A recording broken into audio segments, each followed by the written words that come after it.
अल्हम्दुलिल्लाहि रब्बिल आलमीन वस्सलातु वस्सलामु अला सय्यिदिल मुरसलीन अम्मा बअद फ़अऊज़ु बिल्लाहि मिनश शैतानिर रजीम बिस्मिल्लाहिर रहमानिर रहीम। अस्सलामु अलैकुम व रहमतुल्लाहि व बरकातुहू। मैं हूं मोहम्मद नबील, आप देख रहे हैं यूट्यूब चैनल शौक़ इल्म दीन। तो आज का सबक हमारा खलासतुन नहव का 13वां सबक है। सबसे पहले जो आज का हम जिस मौजू पर गुफ्तगू करेंगे वो है मौरब और मबनी की इकसाम। दूसरी बात कि मौरब और मबनी क्यों पेश किया है, ये है क्या चीज, और तीसरी बात इसमें यह बयान करेंगे कि इसकी हाजत क्यों पेश आई मौरब और मबनी की। पहली बात जो बयान करेंगे कि आज का मौजू हमारा क्या है मौजू, दूसरा ये कि इसका मौजू है क्या चीज, और तीसरा इसकी जरूरत क्यों पेश आई। तो वीडियो शुरू करने से पहले मैं आपको बताता चलूं, अगर आप हमारे चैनल पर न्यू हैं तो हमारे चैनल को सब्सक्राइब करें, वीडियो को लाइक करें और बेल आइकन को दबाना ना भूलें ताकि हमारी हर आने वाली नई वीडियो का नोटिफिकेशन आपको मिलता रहे। तो चलते हैं, आज का सबक शुरू करते हैं। सबसे पहले आज का जो हमारा मौजू है वो है मौरब और मबनी की इकसाम। तो सबसे पहले मैं आपको बताता चलूं कि मौरब किसे कहते हैं और मबनी किसे कहते हैं, ताकि जब हमें ये पता होगा कि मौरब क्या है और मबनी क्या है तब ही हमें उसकी इकसाम के बारे में पता चलेगा कि ये हम किसके बारे में गुफ्तगू कर रहे हैं। पहली बात तो हमने बयान कर दी कि आज हमारा मौजू, जब ये तीन बातें आप जहन में रखेंगे कि मौजू क्या है, ठीक है, और वो है क्या चीज, और तीसरी बात कि उसको हाजत क्यों पेश आई, जिक्र क्यों किया गया। तो पहली बात हमने बयान कर दी कि आज का जो हमारा मौजू है वो मौरब और मबनी की इकसाम के हवाले के बारे में होगा। अब दूसरी बात जो हम बयान करने जा रहे हैं वो ये है कि मौरब और मबनी है क्या चीज। जब तक हमें ये नहीं पता चलेगा कि मौरब और मबनी क्या है तब तक हमें सबक समझ नहीं आएगी।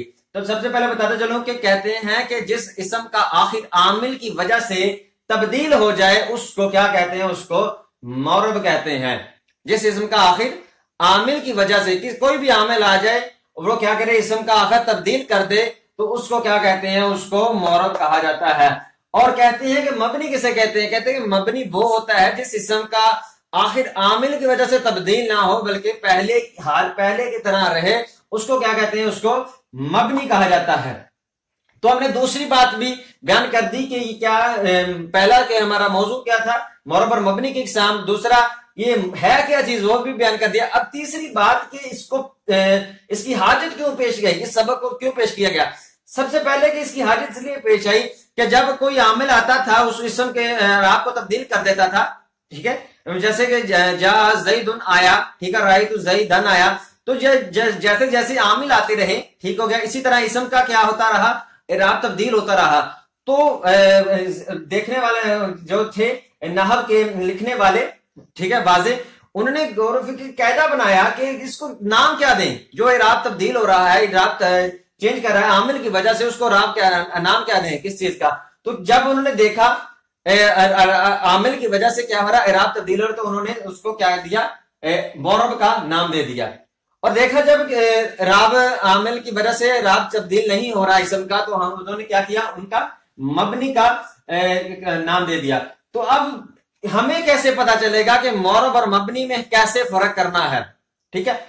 मौरब और मबनी के अंदर फर्क करने के लिए इस सबक की जरूरत पेश आई, इसलिए उन्होंने 13वां सबक जिक्र किया कि हम इस सबक को पढ़कर याद कर मौरब और मबनी में फर्क कर सकते हैं। सबसे पहले मैं आपको बताता चलूं कि मबनी जो होते हैं ये कुल 6 अल्फाज होते हैं जो कि क्या होते हैं, जो मबनी होते हैं। सबसे पहले तो फेले माजी, ठीक होता है, ये भी क्या होता है, ये मबनी होता है। और इसके बाद अमर हादिर मरूफ, ये भी क्या होता है, ये भी मबनी होता है। जैसे अंसुर आप ले लें, और इसी तरह तमाम हरूफ, जितने भी हरूफ होंगे, हरूफ जारा हो गए, हरूफ मुशब्बह बिल फेल हो गए, हरूफ नाक़सा हो गए, तमाम के तमाम क्या होते हैं, ये मबनी होते हैं।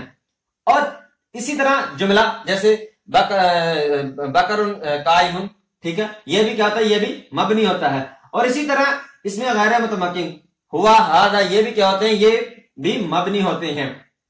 और इसी छठा जो है वो कहते हैं कि वो फेले मुजारे जो नूने तकीद और नूने जमीरी से खाली ना हो, ठीक हो गया, वो भी क्या होते हैं, वो भी मबनी होते हैं, ठीक हो गया। और इसी तरह दो हरूफ ऐसे दो अल्फाज हैं जो कि मौरब होते हैं। मौरब 2 तरह के होते हैं, ये अल्फाज 6 थे, ये मौरब 2, इसमें मुतमक्किन जैसे ज़ैदुन, ठीक हो गया, और इसी तरह फेल मुजारे जो नूने तकीद और नूने ज़मीर से खाली हो, इसमें खाली ना हो, इसमें खाली हो, ठीक है, मोरब की ये है। और इसी तरह ये थे इनके जो अल्फाज थे। आगे बयान करनी है हमने मबनी की इकसाम, जिनको देखकर हमें पता चलेगा कि ये मबनी है ना कि मोरब है, और ये मोरब है ना कि ये मबनी है। सबसे पहले जो इसकी इकसाम है वो है इसमें जमीर।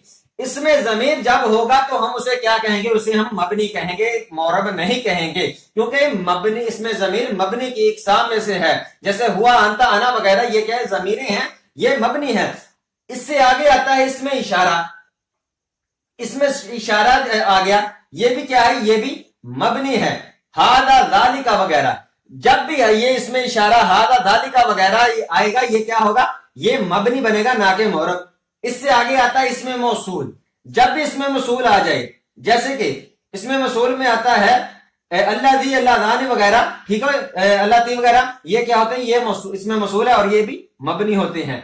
इससे आगे इसमें कनाया, इसमें कनाया जब भी आएंगे वो क्या होते हैं, वो भी मबनी होते हैं। जैसे कम कदा, ये भी क्या है, ये मबनी होते हैं। और इसी तरह इसमें फिर हई हाथा वगैरह, ये भी क्या होते हैं, ये मबनी होते हैं।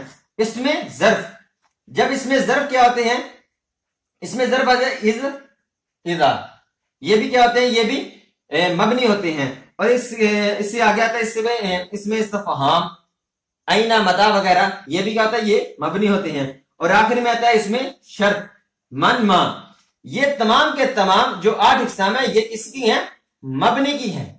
और इन इकसाम के अलावा, इन इकसाम किसी जो इसमा में कोई ना पाई जाए, कोई इसम आया उसमें ये 8 इकसाम में से कोई भी इकसाम नहीं पाई जा रही, तो वो क्या होगा, वो मोरब होगा ना कि मबनी होगा।